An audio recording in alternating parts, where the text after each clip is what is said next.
Good morning વિદ્યાર્થી મિત્રો. ધોરણ 12 વિષય ઇતિહાસ. નેક્સ્ટ ટાઈમ આપણે પ્રકરણ 5 જોયું. આજે આપણે પ્રકરણ 6 જોઈ રહ્યા છીએ, કંપની શાસનની આર્થિક અસર. હવે ભારતની અંદર કંપનીનું જે શાસન છે એ શાસન એ સ્થપાઈ ગયું છે. કે આપણે 1857નો સંગ્રામ જોયો. 1857ના સંગ્રામ પછી અંગ્રેજોએ વધારે તાકાતવાળા થયા. આપણે આની જો પાઠ ઉપર ચર્ચાના મૂળ મુદ્દા પર આવીએ, કેમ કે આપણે વિડીયોમાં જે વાત કરવાની છે આમ તો ઘણું બધું કહેવું હોય, પણ વિડીયોની અંદર આપણે મુખ્ય મુદ્દાઓની જો વાત કરતા હોઈએ છીએ કે અંગ્રેજોની આર્થિક નીતિની ચર્ચા કરતા પૂર્વ આપણને એવું જાણ્યું કે ભારતમાં શા માટે નવી જ આર્થિક નીતિનો જન્મ આવ્યો. અંગ્રેજોને એનાથી શું ફાયદો હતો? તેમણે ઇંગ્લેન્ડનો વિકાસ સાધવા ભારતને શા માટે પાયમાલ બનાવ્યો? આ બધા પ્રશ્નો આપણને ઉદ્ભવે. અને આપણે આગળ જોયું કે જે રીતે પ્લાસીનું યુદ્ધ 1757 અંગ્રેજોએ ભારતમાં પ્લાસીનું યુદ્ધ થયું ત્યાંથી વિજયની શરૂઆત કરી. એ પૂર્વે ઇંગ્લેન્ડના વિવિધ તબક્કાઓમાંથી પસાર થયું. ભારતમાં અંગ્રેજોની આર્થિક નીતિને આપણે વૈશ્વિક પરિપ્રેક્ષમાં તપાસવી જોઈએ કે વાસ્તવમાં ઇંગ્લેન્ડ સહિત યુરોપમાં નવ જાગૃતિ, ધર્મ સુધારણાને પરિણામે પ્રગતિશીલ સમાજનો જન્મ થયો અને એના પરિણામ સ્વરૂપે સર્વત્ર રીતે લોકશાહીનો વિકાસ થયો, ડેવલપ થયો. ધીમે ધીમે લોકોની અંદર એક નવ જાગૃતિ આવી એટલે લોકશાહીનો વિકાસ થયો. આ દરમિયાન ઇંગ્લેન્ડમાં રાજાશાહી ક્રમશઃ નબળી પડી. ઇંગ્લેન્ડની અંદર જે રાજાશાહી હતી એ રાજાશાહી ધીમે ધીમે નબળી પડવા લાગી. ઇંગ્લેન્ડની પ્રજાએ રક્તવિહીન ક્રાંતિ ઈસવીસન દ્વારા લોકશાહીના માર્ગે પ્રજા વિકાસ, પ્રજાના ડેવલપનો જે રસ્તો છે એ રસ્તોનો પ્રારંભ કર્યો અને ઇંગ્લેન્ડની અંદર ઔદ્યોગિક ક્રાંતિનો જન્મ થતા ઉત્પાદનની પદ્ધતિમાં ખૂબ આમૂલ પરિવર્તન થયું. માનવનું સ્થાન યંત્રએ લીધું હોવાથી માનવનું જે સ્થાન હતું એ યંત્રોએ લીધું. ઇંગ્લેન્ડને વિપુલ પ્રમાણમાં કાચા માલની જરૂરિયાત ઊભી થઈ. આ કાચો માલ કપાસ, ઘડી, રેશમ વગેરે મળે ક્યાંથી? એના માટે રાજકીય શૂન્યાવકાશને પરિણામે નિર્બળ બની ચૂકેલા ભારતને જીતવાનો અને કાચા માલ જે છે ને મેળવવાનો સંસ્થાન બનાવવાનો નિર્ધાર કર્યો અને ભારતનો વિજય ઇંગ્લેન્ડની આર્થિક માંગો કરવાનો. ભારત ઉપર વિજય પ્રાપ્ત કર્યો એટલે ઇંગ્લેન્ડને કાચો માલ છે એ સ્વાભાવિક રીતે મળી ગયો. ઇંગ્લેન્ડમાં મશીનોમાંથી મબલક પ્રમાણમાં ઉત્પાદન થયેલ ચીજો વેચવી ક્યાં? ભારતમાંથી કાચો માલ તો લીધો, ત્યાં મશીનોમાં વિવિધ ઉત્પાદન થયું બધાનું. હવે એ માલ સામાન વેચવો ક્યાં? તો બીજું કારણ વિશાળ બજારને પોતાના હસ્તગત કરવું. એટલે ઇંગ્લેન્ડની આર્થિક સમૃદ્ધિ માટે ભારતનું શોષણ કરી ની નીતિ એમને ઘડી કાઢી. એટલે ભારતમાં કંપની શાસનના પ્રથમ 100 વર્ષ 1757 થી 1857 તો આપણે જો ઇતિહાસ તપાસું તો એ ગાળા દરમિયાન ભારતના વિકસિત હુન્નર ઉદ્યોગ, સમૃદ્ધ વેપારનું પતન થયું. ભારત એક ગરીબ, કંગાળ, પાયમાલ દેશ બની જાય છે બ્રિટિશરોના કારણે. અને બ્રિટિશ શાસનની અન્યાયી વ્યવસ્થા ભારતના ભોગે ઇંગ્લેન્ડને સમૃદ્ધ બનાવવાની સંસ્થાનવાદી, સામ્રાજ્યવાદી શોષણ નીતિનો જે ઇતિહાસ બરાબર સમજવો હોય તો બંગાળથી તેની શરૂઆત કરવી જોઈએ. કારણ કે અંગ્રેજોનું શાસન સૌ પ્રથમ ક્યાં સ્થપાયું. હવે આપણે આ જો સમજવું હોય અંગ્રેજોની આવી નીતિ તો એની શરૂઆત આપણે ક્યાંથી કરવી? બંગાળથી કરવી. ક્યાંથી કરવી? બંગાળથી કરવી. હવે પરંપરાગત અર્થવ્યવસ્થામાં બંગાળ છે. પરંપરાગત અર્થવ્યવસ્થામાં બંગાળ. હવે ભારત બંગાળ પ્રાંતની સમૃદ્ધિનો મુખ્ય આધાર એની ખેતી, એની પેદાશ, એનો હુન્નર ઉદ્યોગ, જે ગૃહ ઉદ્યોગ હતો એ સમૃદ્ધ વેપાર પર નિર્ભર હતો. હવે ખરેખર યુરોપિયન પ્રજા છે ને ભારતમાં વેપાર માટે વેપાર કરતી. એ વેપારનું પાછું બંગાળના લાભમાં હતું. હવે મોટા જથ્થામાં સોનું આવતું, તો ત્યાંથી સોનું આવતું. હવે ભારતની આર્થિક સ્થિતિનું વર્ણન કરતા આર્થિક બર્નિયરે ઈસવીસન 1700 ની અંદર લખ્યું કે બંગાળમાં ધન આવવાના 100 દરવાજા છે, પણ બહાર જવા માટે એક પણ નથી. ધન આવવાના તો 100 દરવાજા છે, પણ બહાર જવા માટે એક પણ નથી. એ વખતે વેપારનું પાછું બંગાળના લાભમાં હતું. અને મોટા જથ્થામાં નહીં, અહીં સોનું આવતું. તે વખતે બંગાળની નિકાસ તેની આયાત કરતા 3 ગણી વધારે હતી. એ સમયે ઈસવીસન 1708 થી ઈસવીસન 1756 ની વચ્ચે બંગાળ મુખ્યત્વે સુતરાઉ કાપડ, કાચું રેશમ, ખાંડ, શણ, અફીણ આ બધાની બંગાળમાંથી નિકાસ થતી હતી. મુલાયમ સુતરાઉ કાપડ, ખાસ કરીને ઢાકાના મલમલની માંગ એ વિશ્વના બજારોની અંદર રહેતી હતી. અને યુરોપિયનોની કંપનીઓનો મોટો જથ્થામાં જમીન અને દરિયાઈ માર્ગો બસરા, મોછા, જેદા આ બધા તરફ જે માલ સામાન છે એ માલ સામાનની નિકાસ થતી હતી બંગાળમાંથી. એટલે પ્લાસીનું જે યુદ્ધ થયું 1757 અને એ પછીનું જે યુદ્ધ થયું બક્સરનું 1764 એ મળીને અંગ્રેજોને બંગાળના માલિકો બનાવ્યા. ધીમે ધીમે આ યુદ્ધ પછી અંગ્રેજો ખરેખર બંગાળના માલિક થઈ ગયા. અને ક્લાઇવે મુગલ સમ્રાટ પાસેથી બંગાળ, બિહાર અને ઓરિસ્સામાંથી જમીન મહેસૂલ ઉઘરાવવાની જે દીવાની સત્તા છે ને એ દીવાની સત્તા મેળવી હતી 1765 ની. અને એનાથી દ્વિમુખી શાસન પદ્ધતિ શરૂ થઈ. અરાજકતા, અંધાધૂંધીનો જન્મ થયો. ખેતી અને ખેડૂતો છે ને એ પાયમાલ થઈ ગયા. હવે એની માઠી અસર હતી એ વેપાર વાણિજ્ય ઉપર થઈ. ઉદ્યોગો, વેપાર વાણિજ્યના પતનની શરૂઆત થઈ. આનાથી વધુ ભયંકર કૃત્ય તો અંગ્રેજોએ કર્યું. ઇંગ્લેન્ડના હિતખાતર સત્તાનો દુરુપયોગ કરીને બંગાળનો જે ઉંદર ઉદ્યોગ, વેપાર વાણિજ્ય ને ભાગી નાખ્યું. બંગાળને સાવ કંગાળ બનાવી દીધું બ્રિટિશરોએ, અંગ્રેજોએ. અને અંગ્રેજોનું આર્થિક કેન્દ્ર હંમેશા ઇંગ્લેન્ડ રહે. આર્થિક કેન્દ્ર હર હંમેશા એમણે ઇંગ્લેન્ડનું જ હિત ઈચ્છ્યું છે. તેઓએ હિન્દીઓની ચિંતા જરાય કરી નથી. પોતાની આર્થિક નીતિ જબરજસ્તીથી હિન્દીઓ પર ઠોકી બેસાડે. તેમનો મુખ્ય ઉદ્દેશ હંમેશા અંગ્રેજોનું હિત રહેલું છે. તેઓની શોષણ નીતિને એ ભારતની આર્થિક વ્યવસ્થાને પાંગડી બનાવી દીધી. તત્કાલીન મદ્રાસ પ્રાંતના જે આર્થિક બાબતોના નિષ્ણાત અધિકારી જ્હોન સુલિવન એ ભારતમાં અંગ્રેજોની આર્થિક નીતિ અને એનો જે પ્રભાવ વિશે એમણે લખ્યું કે આપણી પ્રણાલિકા સ્પંજ એટલે વાદળીના રૂપમાં કામ કરે છે.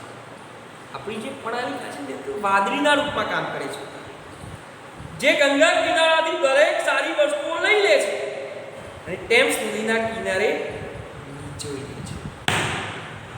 ગંગા નદીના કિનારેથી પણ ભારતની બધી સારી વસ્તુઓ લઈ લે છે. ટેમ્સ નદી ઇંગ્લેન્ડમાં નીચોઈ દે છે. આ રીતે પરંપરાગત અર્થવ્યવસ્થામાં બંગાળને સાવ કંગાળ એ આ બ્રિટિશરોએ, અંગ્રેજોએ તે બનાવી દીધું. એના પછી હસ્તકલા, કારીગરીના ઉદ્યોગોનો વિનાશ. ખૂબ પ્રાચીન સમય ભારત દેશ હુન્નર ઉદ્યોગ અને વેપાર વાણિજ્યની દ્રષ્ટિએ વિશ્વમાં આગળ પડતું અને ગૌરવશાળી જે સ્થાન છે સ્થાન ભોગવતો. કેલ વર્કને કહ્યું છે કે તીવ્ર બુદ્ધિશક્તિ, સૂક્ષ્મ જાણકારી, સર્જનાત્મક પ્રતિભાને કારણે ભારતીય ઉદ્યોગ પશ્ચિમી દેશોની સરખામણીમાં અગ્રસ્થાન ધરાવે અને પશ્ચિમી દેશો પાસે વજન અને વહન કરવા માટે વહાણો હતા, ત્યારે ભારત પાસે વજન લઈ જનાર જહાજો હતા. જુઓ તો ખરા આપણા દેશની જાહો જલાલી કે જ્યારે પશ્ચિમી દેશો પાસે કશું જ નહોતું ત્યારે ભારતની પાસે જહાજો હતા. અને હસ્તકલા કારીગરીના ઉદ્યોગમાં ભારતનો વસ્ત્ર ઉદ્યોગ છે ને એ સૌથી મુખ્ય હતો. સુતરાઉ, રેશમી, ઊનના કાપડ વણાટનો મુખ્ય ઉદ્યોગ ભારતની અંદર ચાલતો. તેમાં ભારતે નિપુણતા પ્રાપ્ત કરી હતી. ભારતનું જે કાપડ છે ને ઇંગ્લેન્ડ, યુરોપના રાજ્યોમાં તથા ચીન છે, જાપાન છે, દક્ષિણ એશિયાના ટાપુઓ, બ્રહ્મદેશ, અરબસ્તાન, ઈરાન અને આફ્રિકાના કેટલાય દેશોમાં છે. તમે જાહો જલાલી તો જુઓ ભારતની. બંગાળ ઉપરાંત લખનઉ, આપણું ગુજરાતનું અમદાવાદ, નાગપુર, મદુરાઈ સુતરાઉ કાપડના મોટા કેન્દ્રો બને. ઢાકાની જે મલમલ હતી, લાહોરના ગાલીચા, કાશ્મીરની શાલ, બનારસનું જરીકામ, આ બધું એ જાણીતું. ઝવેરાતનું કામ, સોના ચાંદીના દાગીના બનાવવા, આરસ, ચંદન, હાથીદાર, કાચ ઉપર કલાત્મક નકશીકામ કરવા ના જે ઉદ્યોગો પણ ખૂબ મોટા પ્રમાણમાં ચાલતા. અને ઇતિહાસવિદ આરસી દત્તે જણાવ્યું છે કે ભારતમાં વણાટે સામાન્ય વ્યક્તિઓનો રાષ્ટ્રીય ઉદ્યોગ હતો. સામાન્ય વ્યક્તિઓ અને કાતણ કામમાં લાખો મહિલાઓ જોડાયેલી. જે કાતણ કામ હતું ને એમાં તો ઘણી બધી, જે લાખો કહેવાય ને એટલી બધી મહિલાઓ એ જોડાયેલી. બંગાળના શાહબાદ જિલ્લામાં 1 લાખથી વધારે વણકરો. બંગાળમાંથી 95% સુતરાઉ કાપડ વિદેશની અંદર મોકલવામાં આવતું હતું. ઢાકાની મલમલ, કૃષ્ણનગર, ચંદેરી, અરણી, બનારસના ઉદ્યોગ કેન્દ્રો, અમદાવાદની ધોતી દુપટ્ટા, લખનઉની ચિકન બોર્ડર, નાગપુરનું રેશમ, આ બધું જાણીતું. ઉદ્યોગોમાં મુર્શિદાબાદ, દાબાદ, માલદા, બંગાળના અનેક ગામો જાણીતા. ઊનના કાપડ માટે કાશ્મીર, પંજાબ, પશ્ચિમ રાજસ્થાન જાણીતા. કાપડ ઉદ્યોગનો ઉપરાંત ભારતનો વહાણ બાંધવાનો પણ ઉદ્યોગ ઇંગ્લેન્ડ કરતા ચડિયાતો હતો. ધાતુ ઉદ્યોગમાં તાંબુ છે, પિત્તળ છે, કાંસાના વાસણો બનાવવાનો ઉદ્યોગ ભારતમાં ચાલતો. મુરાદાબાદ, બનારસ આ માટેના પ્રસિદ્ધ સ્થળો. ધાતુકામ માટે નાસિક છે, પૂના છે, હૈદરાબાદ છે, વિશાખાપટ્ટનમ છે, તાંજોર, આ બધા જાણીતા. કચ્છ, સિંધ, પંજાબ હથિયારો ખૂબ મોટા પ્રમાણમાં બનતા. કાચા ઉદ્યોગ માટે કોલ્હાપુર, સતારા, ગોરખપુર, આગ્રા, ચિત્તોડ, બાલઘાટ આ બધા જાણીતા હતા. સોના ચાંદી માટે હીરા જવેરાત, નકશીદારના અનેક સ્થળો. હસ્તકલા કારીગરી, ભારતની આર્થિક ઉન્નતિ, રુચિ અને કલાત્મક સૌંદર્યતા એ આપણને પ્રગટતું જોવા મળે છે. આટલું બધું ભારતમાં તમે જુઓ તો ખરા શું શક્ય નથી આપણા માટે. આટલો વેપાર ઉદ્યોગ, આટલી કારીગરી એ સમય એ ભારત પાસે હતી. હવે અંગ્રેજોની પાસે સત્તા આવતા એમણે બંગાળનો જે સમગ્ર જે હુન્નર ઉદ્યોગ હતો ને એનો નાશ કર્યો. અને અંગ્રેજ સરકારે ઇંગ્લેન્ડના ઉદ્યોગોને વિકસાવવા, ટકાવવા માટે હિન્દનો જે હુન્નર ઉદ્યોગ હતો એ હિન્દના હુન્નર ઉદ્યોગને કચડી નાખ્યો. એમને કારીગરો ઉપર જુલમ ગુજાર્યા, અત્યાચારો કર્યા ભારતના ખૂણે ખૂણે ઇંગ્લેન્ડની મિલોમાં બનતું સસ્તું કાપડ પહોંચાડવાનું શરૂઆત કરી દીધું. સેંકડો વર્ષ સુધી જેણે યુરોપ અને દુનિયાને સુતાવ કાપડ પૂરું પાડ્યું હતું, એ ભારત કેવળ બ્રિટિશ માલનો ગ્રાહક બની ગયો. સેંકડો વર્ષો સુધી ભારતે સમગ્ર વિશ્વને, સમગ્ર યુરોપને જે કાપડ પૂરું પાડેલું એ ત્યાંનું કાપડ વેચાવા લાગ્યું. ભારતમાં બનેલો માલ વિદેશમાં જતો, ત્યાંનું સોનું ભારતમાં આવતું, પરંતુ હવે તેની દિશા ઉલટી થઈ ગઈ. હવે વિદેશી માલ ભારતમાં આવવા લાગ્યો, સોનું બહાર જવા લાગ્યું. ભારતના ઉદ્યોગો ભાંગી પડતા, કારીગરો બેકાર બન્યા, ગામડામાં જમીન અને ખેતીનો આશરો લેવાનો વિચાર્યો. હવે ખાસ અવકાશ રહ્યો નહીં, એટલે ખેડૂત બન્યા. જ્યારે મોટા ભાગના ખેત મજૂરો, ખેતી ઉપર ભાર અસહ્ય થયો. ગામડાની પુરાણી આર્થિક વ્યવસ્થા ધીમે ધીમે ભાંગી પડી. જે ગુંદર ઉદ્યોગ હતો તે ભાંગી પડ્યો. લોકોએ હવે શેનો આશરો લીધો? ખેતીનો આશરો લીધો. એના પછી આવે છે બ્રિટિશ મૈસૂર નીતિ અને એની અસર.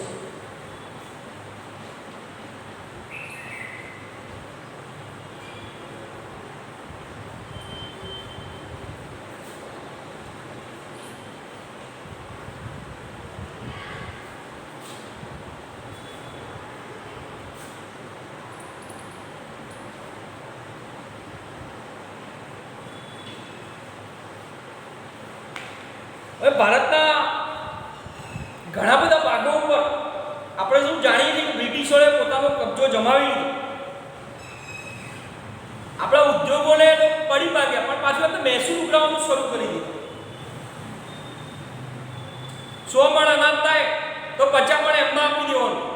50 મણ આપણી પાસે જુઓ તો ખરા તમે, મફતનું લેવા માંડ્યું. હવે આ અંગ્રેજોએ, બ્રિટિશરોએ પહેલું છે કાયમી જમાબંધી.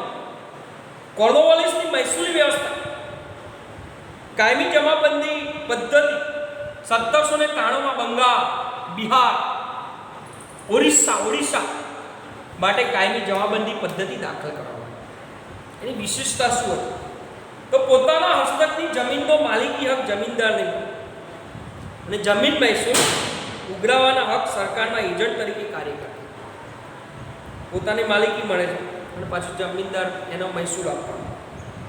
જે જમીન મહેસૂલ જમીનદાર એકઠું કરતો, તેના 11માંથી 10 ભાગ સરકારને આપવાનો. હવે એક જ ભાગ એ તો પોતાની પાસે રાખવાનો. મેં કહ્યું કે એનાથી તો કશું, જુઓ તમે, 11 ભાગ હોય 10 સરકારને આપી દો અને એક જ ભાગ પોતાની પાસે રાખવાનો.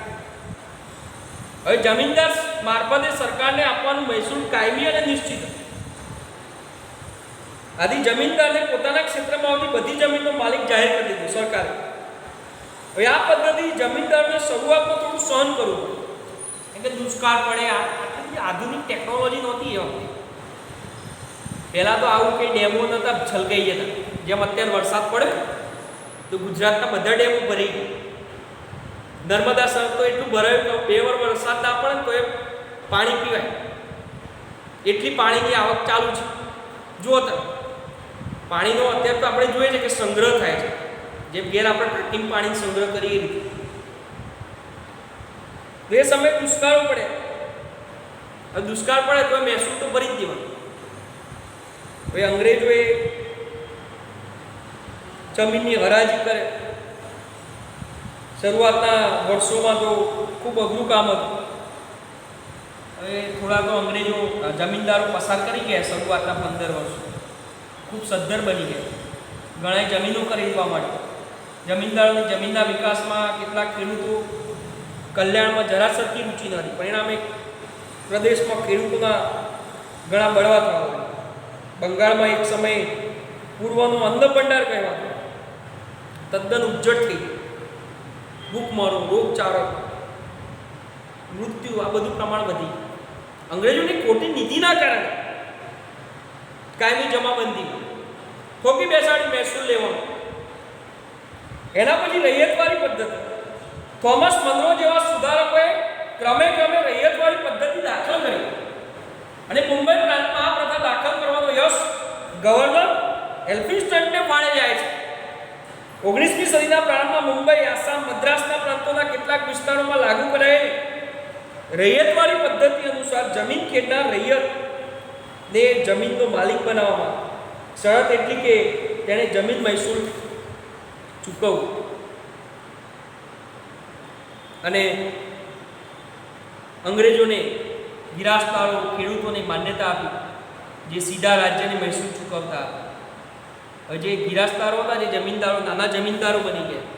ગિરાસ્દારો જે ગીરવે રાખવાવાળા હતા એ તો ધીમે ધીમે જમીનદારો થતા ગયા.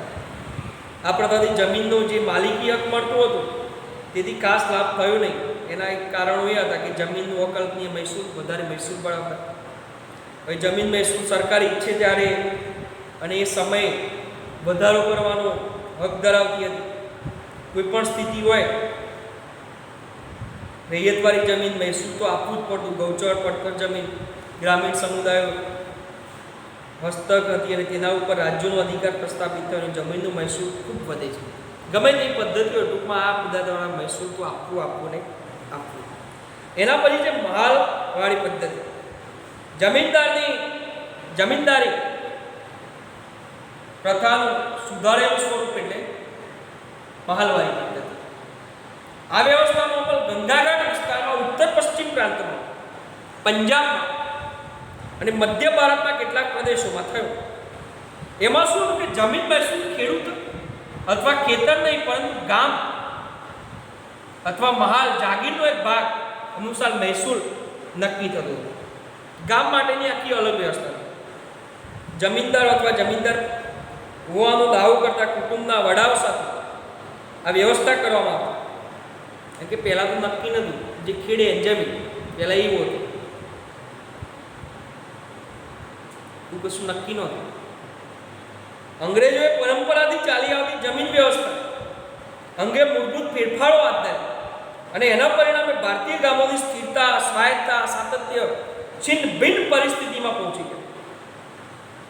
હવે એમાં ત્રણ પદ્ધતિ: કાયમી જમાબંધી, રૈયતવાળી અને મહાલવાળી પદ્ધતિના હેતુ જમીન મહેસૂલ, જમીન કરમાં વધારો કરી આવક વધારવાનો.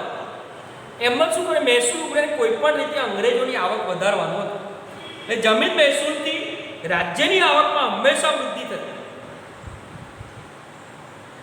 1891 જમીન મહેસૂલથી સરકારને પોતાની કુલ આવકના 50% રકમ જમીન કરમાંથી મળતી હતી અને જમીન મહેસૂલ મેળવવાની રીતો દુઃખદાયી હતી. મહેસૂલ આ લોકો દુઃખદાયી રીતે મેળવતા.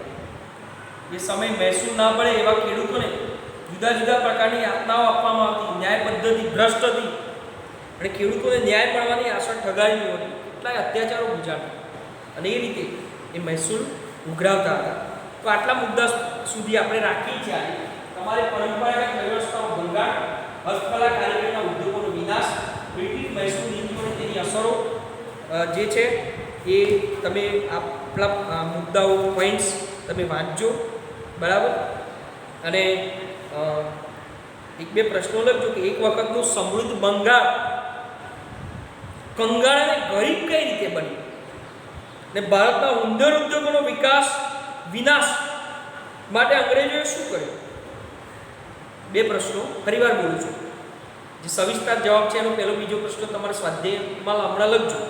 આ વાંચીને મારો વિડીયો એક બે વાર વાંચશો એટલે સાંભળશો એટલે તમને એના પ્રશ્નો લખી શકશો.